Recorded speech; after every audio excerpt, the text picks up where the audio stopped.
माननीय सभामुख महोदय, नेपालको संविधानको धारा 207 बमोजिम कर्णाली प्रदेश सरकारको आर्थिक मामिला तथा योजना मन्त्रीज्यूले आर्थिक वर्ष 2081-82 को प्रस्तुत बजेटमाथि हामी छलफलमा छौँ र यस गरिमामय सदनमा आफ्नो धारणा राख्ने अनुमति चाहन्छु।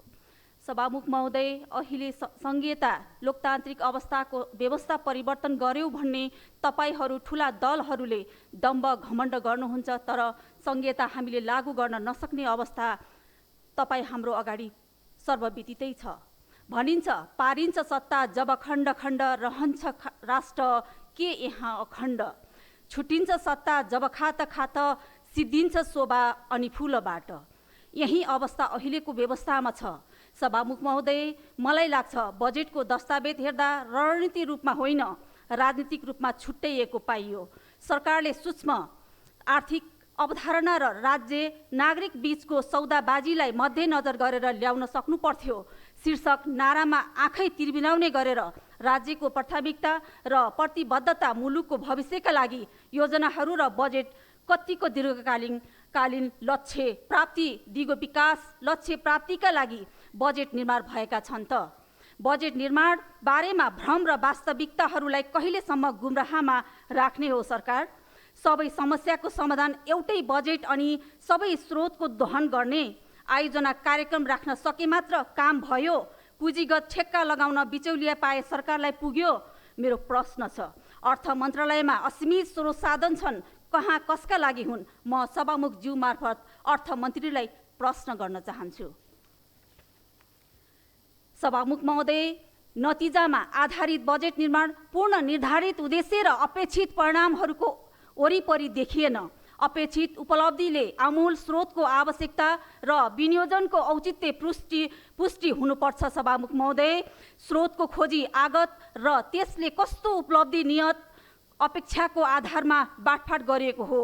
सरकारले साझा नीति तथा कार्यक्रम कार्यान्वयन योग्य र जनउपयोगी प्रावधान व्यवस्था राख्न पहल गर्न सक्छ कि सक्दैन?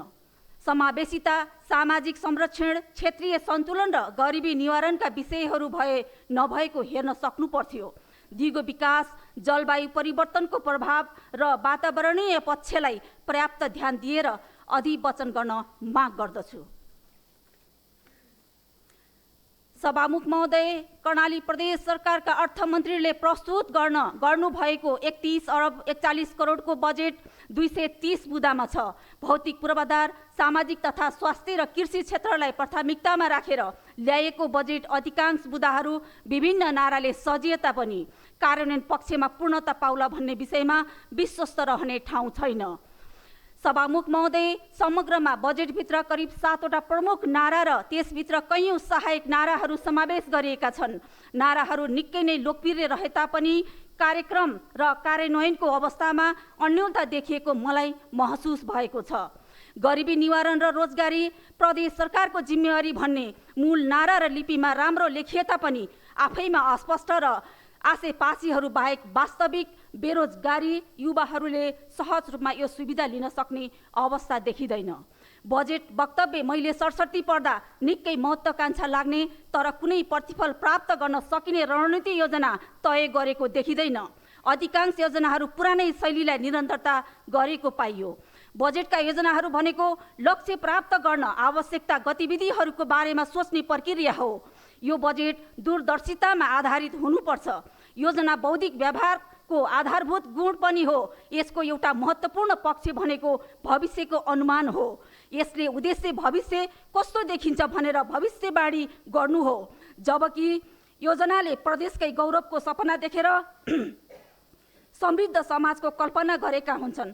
सभामुख महोदय, प्रदेश सभाको नीति निर्माण र बजेट कार्यान्वयनतर्फ हेर्दा परम्परागत ढङ्गबाट दलगत स्वार्थबाट अभिप्रेरित भई चुनावमुखी बजेट प्रस्तुत गर्न बाहेक समग्र कर्णाली प्रदेशका जनताको जीवनस्तर उकास्ने र गरिब जनतालाई राज्यको पहुँचसँग जोड्ने लक्ष्य र उद्देश्यका साथ आएको पाइँदैन।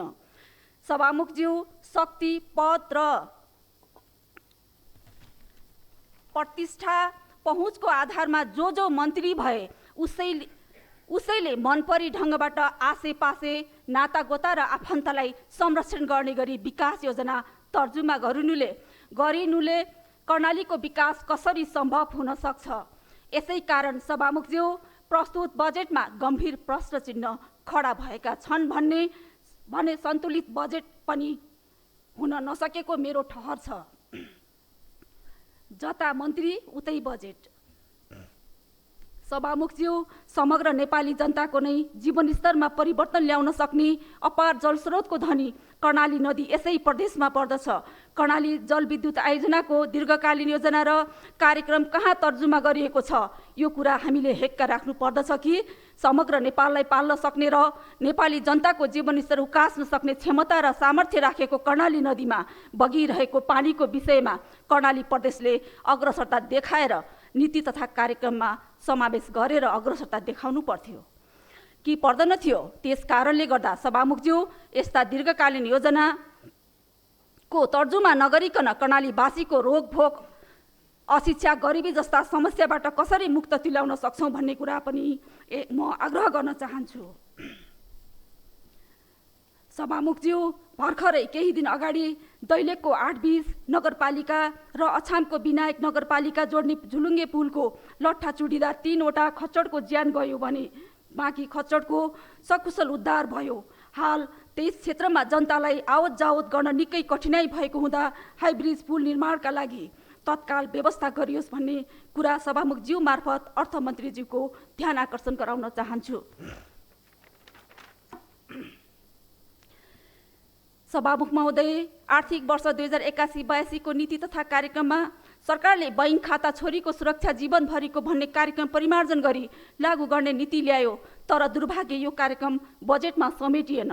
यस्तै गत आबममा विशेष महत्त्वका साथ सरकारले ल्याएको 10,000 युवाहरूलाई वार्षिक रोजगारी सिर्जना गर्ने लक्ष्यसहित आएको कर्णाली समृद्ध कार्यक्रमका लागि बजेटले केही सम्बोधन गर्न सकेन। यस्तै विगत सरकारले ल्याएको एक पालिका एक विद्यालय भवन निर्माण कार्यक्रम हटाएर एकमुष्ट 1 अर्ब 10 करोड रकम राखेको बजेट वक्तव्यमा देखिन्छ।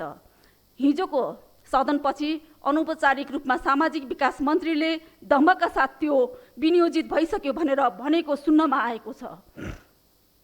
सदनलाई र संसदलाई भ्रम र गुमराहमा राखेर मन्त्रालयका कर्मचारीहरूलाई समेत थाहा नदिई विनियोजन कार्यमा दलाल माफियाहरू संलग्न रहेको पुष्टि हुन्छ। केही सूचना पनि हामीसँग प्राप्त भइसकेका छन्। माननीय सभामुखज्यू, सरकार जनता, सदन र आफ्नो राज्यप्रति जिम्मेवारी जवाबदेही हुनुपर्ने होइन र आफू प्रतिपक्षमा हुँदा विभिन्न बहानाबाजीमा अरूलाई मात्र खुइल्याउने वर्तमान सरकार प्रमुख, एक बोल्ने भित्र अर्को गर्ने, जनतालाई झुक्क्याउने, भ्रममा राख्ने, अहङ्कार र दम्भको आडमा हिँड्ने व्यक्ति हो भन्ने प्रमाण उहाँले सदनमा बोलेका तर कार्यान्वयनमा लत्ताएर हिँडेको 15 लाख मुनि र 30 लाख मुनिका योजना कार्यान्वयन लगायतका कैयौं प्रमाण हाम्रा सामु छन्। जनतालाई झुक्क्याउने, वास्तविक रूपमा निराशा र कुनै व्यक्तिको पेवाका रूपमा आएको बजेट रूपी दस्तावेजमा के सुझाव राख्नु?